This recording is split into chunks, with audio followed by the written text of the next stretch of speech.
So how do you what do you typically say when you get to introduce yourself? Is what do you get to do? Because you've got a couple different backgrounds, Yep. right, and roles. Yes. So it's kind of hard to encapsulate who you are and what you do. But what's your best shot? How do you typically do it? So I always start off with I'm a PT. Good. Love it. That's who I am, heart on heart. All right. I like to start that. I'm from New York. I'm very proud of. I'm from Staten Island, New York. I went down to school at University of Maryland Eastern Shore to do my PT school. That's where I met my wife. And so we went back. I tried to bring her out of Salisbury, Maryland, because that's where she's from. And so we went to New Jersey. We worked there for 2 years. We did travel therapy for about a year. So I showed her the country. I'm like, all right, these are places that we can go. Where do you want to live? And so ATI found me. I was like, all right, ATI is a great company. We have many locations. Where do you want to go? And she's like, let's go home. I said, where's home? She's like, Salisbury, Maryland. So here we are, Eastern Shore of Maryland, and I've been there for, let's see, since 2018, 2019. I was started there as a clinic director, went up to a multi-site clinic director, and then this pandemic happened. Yeah. It was on the news. Oh, yeah? Yeah. And then decided to get my MBA. So I've always had an idea. Good for you. I've always had an idea of being a VP or how do I lead an organization to make a change in our environment, in our healthcare. And PT is a way that I can do that. So it took about 2 years, got my MBA, and during that time, ATI offered what we call District Director Pathways. And we go to Chicago as a cohort. So I was in a cohort of 20 individuals. And you'd already done your MBA at this point? I was almost finished. Okay, so you were doing, simultaneously. Simultaneously. So 6 months to finish my MBA. And then I had another 6 months to go for my what we call DD pathways. So they grew. What we like to do is grow our individuals to be now leadership positions within our organization. Yeah. During that time, I learned different skills like social styles and how to interact with other individuals. Yeah. And I met my boss last year, Thad, and he's like, you've done some university partnerships. What does that look like? Are you interested in this role? And so when I talk to people, I'm like, listen, I'm a PT. I can talk and connect with the students. I always say to people, like, I go back to my college days. I was an RA for quite some time. I know how to connect with So you were authority, but you lived amongst the people. Yes. And then you can mediate between the two. Absolutely. Yeah. And I'm very thankful that ATI has allowed me the opportunity to get my MBA. I've done this DD pathways to become a leader, and now they recognize something I'm good at. So now how do I connect with students on a bigger aspect? So now going to university relations, I'm able to create the strategy on how we can better meet the needs of our students within our organizational business plans. So we'll go there. All right. What are the needs of students? Because what their needs might have been 10 years ago, or 10 months ago, they're changing all the time. So what are the big ones? Because you're going to probably listen first, I'm guessing, to figure out what it is that they're looking for. See if you have it, because what they actually might be asking for, you might just not be using the same words, right? 100%. But you're like, oh, we have that, but you call it this. So what are the things? What's on the checklist in their heart and their mind of PT students today? Yep. And it's not all PT students, but the big top two things I hear throughout my conversations with them, whether it's here or with my other events, is 1, student debt, and 2, mentorship. So first piece, student loans. I graduated in 2016. Yeah, me too. Oh, great. We're the class of 2016. Back then, student loans was manageable, in my opinion. I just paid them off not too long ago. Good for you. But I'm hearing that students are having a challenging time. So how does ATI meet those needs? So we're offering programs that help pay for their student loans in various parts of our organization. We're trying to meet the needs of our students. What's that value amount? Not sure yet, because we're still working on seeing how much does it cost annually for each university in each region. Going to school in a private university way different than a public one. And so as I go back to our organization, like, here's what I'm hearing, here's how we can help. Now, another aspect of it is we know that travel is a big way to gain in terms of salary. So ATI has 2 Explore programs, one that's traditionally for new grads, and one in a more traditional way, our Passport program. So the new grad one, you can do travel with a really good base salary, but you still get that mentorship piece that we want as new grads. Yeah, I want to explore, but I don't want to feel like I'm completely untethered. Right. Because a couple weeks ago or a couple months ago when I was in school, there was a person down the hall who could give me an answer. There was a CI, looking over my shoulder in a good way. And now I don't want to completely lose that. I want to have some guardrails. I always use that analogy. I want to bowl with bumpers. 100%. And I was having a conversation last week with one of my colleagues. This is how she explains to me. In school, we have this umbrella over our heads. Our CIs are protecting us from the rain. Our professors are protecting us from the rain. You take the boards, you become a clinician.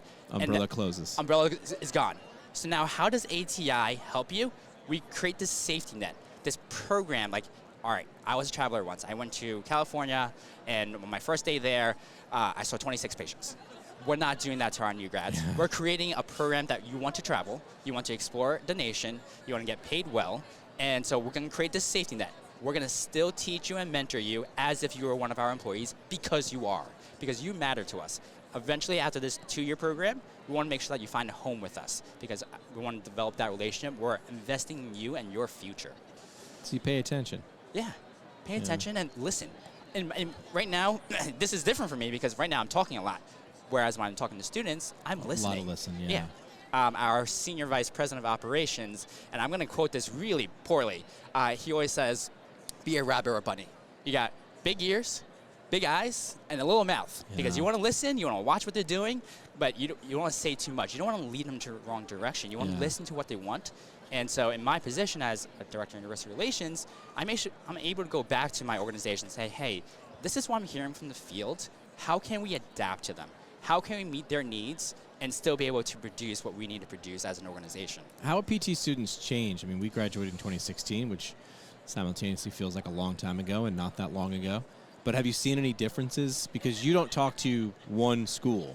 Nope. You don't talk to one area of the country. You talk to a lot across the country.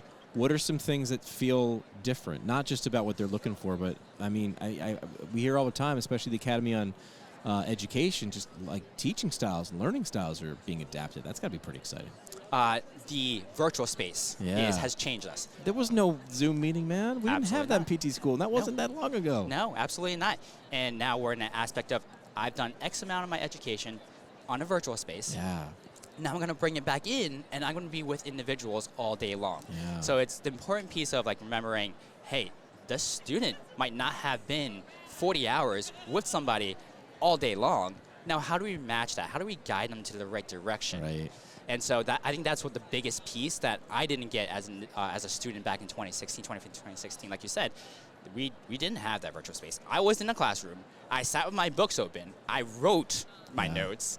And students right now have this challenge of kind of adapting to, I was in a virtual space, but now as a clinician, I don't have a virtual space. Yeah, they adapted and they have to adapt again. So you adapted because the world went to Zoom. The world separated, and now you're asking them to, okay, do the same thing, but vastly different again. Absolutely. And right now we're in a great partnership with a virtual health or telehealth service. And that's going off for us right now. So is that an opportunity for someone who's interested to go in that space in the future? Or do we have positions open? Join us, and then we'll be able to look, and if there's an opportunity that goes up, hey, you might be a great person for this space. Let's have you try it out first. If you do great at it, let's move you to that position. Now you have a piece of being in the clinic, a piece being virtual, and now we also adapted to where your learning space was, and now we can make that happen in the clinical space. People like safety, and they like flexibility. They like when I talk to students, I say hips or shoulders. Right? So they're both ball and socket joints. Yeah.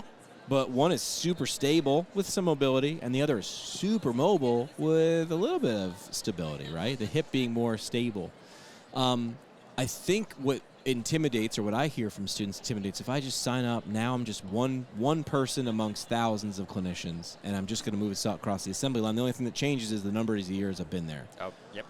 And I think organizations like ATI and others have recognized this and said, we need different pathways. And you mentioned that before.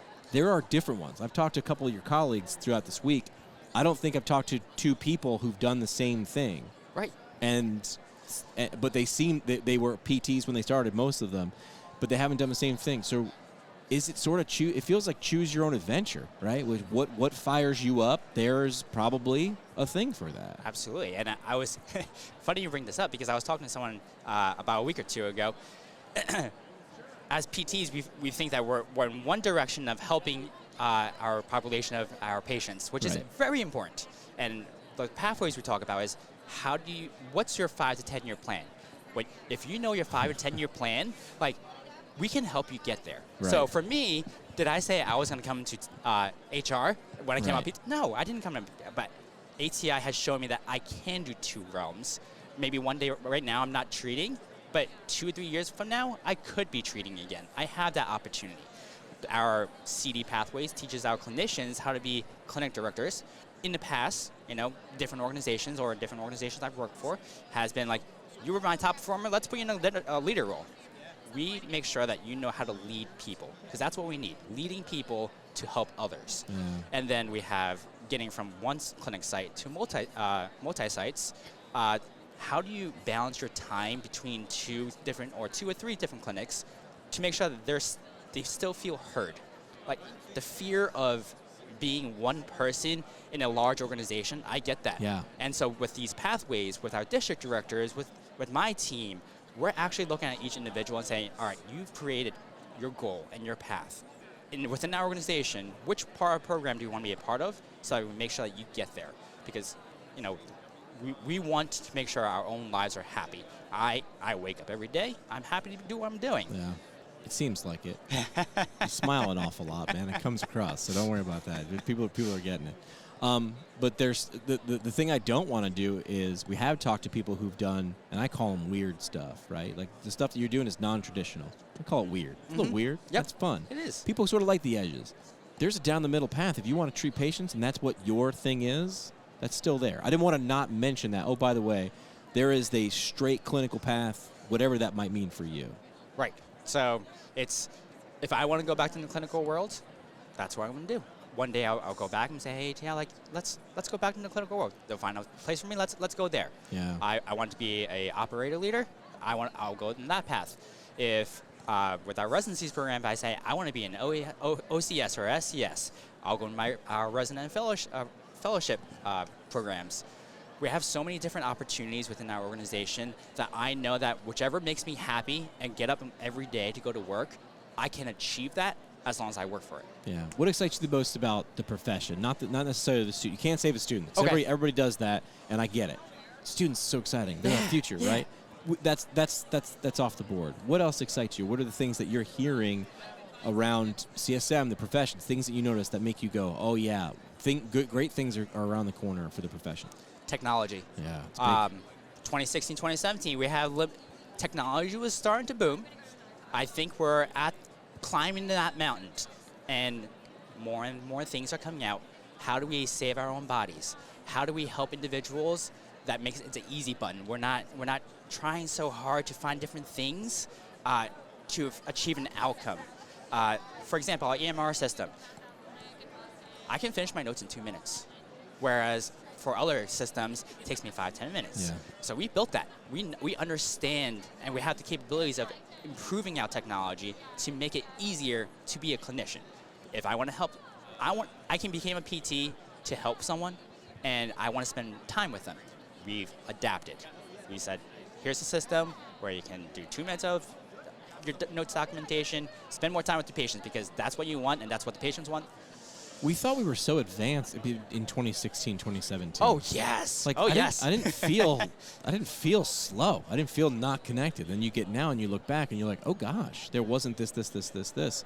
And then you have to say, oh, in 5 or 7 more years, it will be vastly different. I can't really even begin to wrap my head around it, but just know that the only constant is change and adaptation. And I think we can continually improve. And I hope that we continually improve as a profession, because healthcare isn't stagnant. And I tell people that all the time. Healthcare isn't stagnant. Can't be. And if we're stagnant, we're not getting anywhere. So we continually improve as a profession, as healthcare, as an organization, as individuals and treating clinicians. That's why we have research. And there's plenty of, I'm not sure if you walked today, all those posters. Yeah. People are doing great work out there. Yeah. How do we adapt that into our clinics, into our mindsets, to make the things and life easier for us? My mindset is we make better posters. I gave a presentation yesterday in research, and I was like, I love your posters. You researchers are so smart, but we need to pair you with a person who knows how to design billboards. Or a graphic designer, and here's why. Because our brains are the audience. Yes. And we consume information differently. So I am excited. That field is really science communication. I'm excited for that.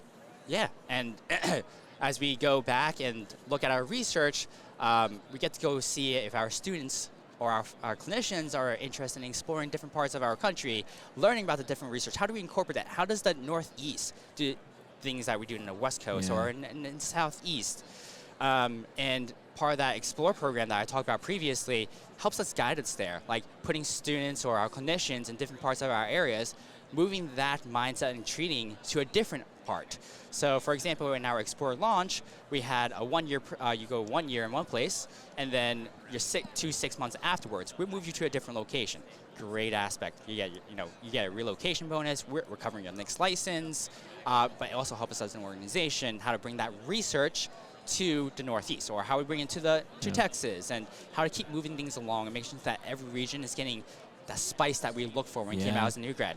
I break everything down to emotions, and I think that exploring is the opposite of the scary emotion, which is, well, now I'm done. There's no more milestones, or there's no more choice, because when I'm in college, I can choose my own adventure, and now I'm here, and it's just do it for another year. To hear that there's not says that you pay attention to what I always pay attention to people's fears and hopes. You pay attention to those two aspects, the scary side and the good side, and you can really touch an emotion. So to hear that explore, it just sounds exciting. Yeah, and that's why we call it exploring as a student. Like, that's that shiny object. Yeah. I get to explore, say Washington, or I was a traveler. I lived in South Carolina for a while.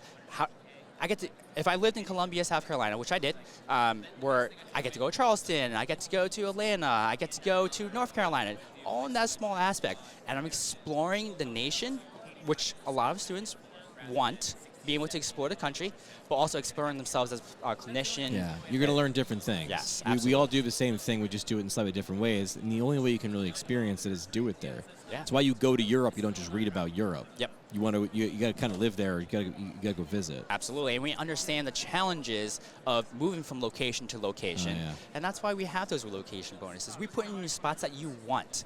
We're not saying, oh, this is the only we got, this is where you're going. We're continually making sure that we're keeping our employees happy to meet their needs and what their wants are to create that program for them. All right. You've heard me do this, right? At Northeastern, we end every episode with a parting shot. Yep. It's your chance to be sort of prophetic, your mic drop moment. What would your parting shot be? I've always been told this.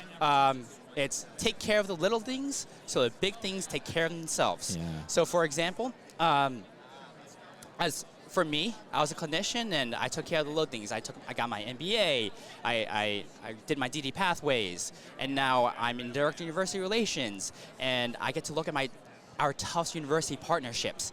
That's a big thing for us, our Tufts University partnership.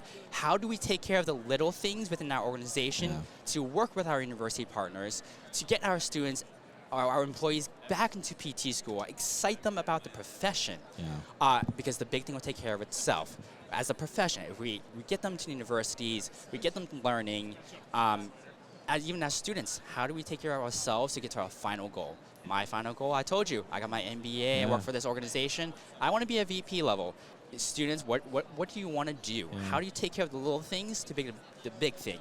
It makes it achievable too, because if you said climb the whole mountain in one shot, you can't do it. Yes. But if you break it down to, the little things are the big things. Oh, yeah. When you zoom in on the big things, they're just a pile of little things that you need to knock out. Right. So don't try to eat the elephant all at once. It's eat it bite by bite. Yes, and we're coming into my profession. I'm very thankful for our partners because it's made my role so much easier. Yeah. Talking with Dr. Eric over in Tufts University, he's just eased me my way in, and he's like, all right, this is how we're going to go it. How we're going to do it, and how can we continue to partner together. And I'm very excited for what I'm about to do over the next few years. I'm very excited what I can contribute to our organization and what our organization can contribute to our profession. Kelvin, appreciate you stopping by. Thank you, Jimmy. Thanks for doing what you do, man. All right, appreciate it.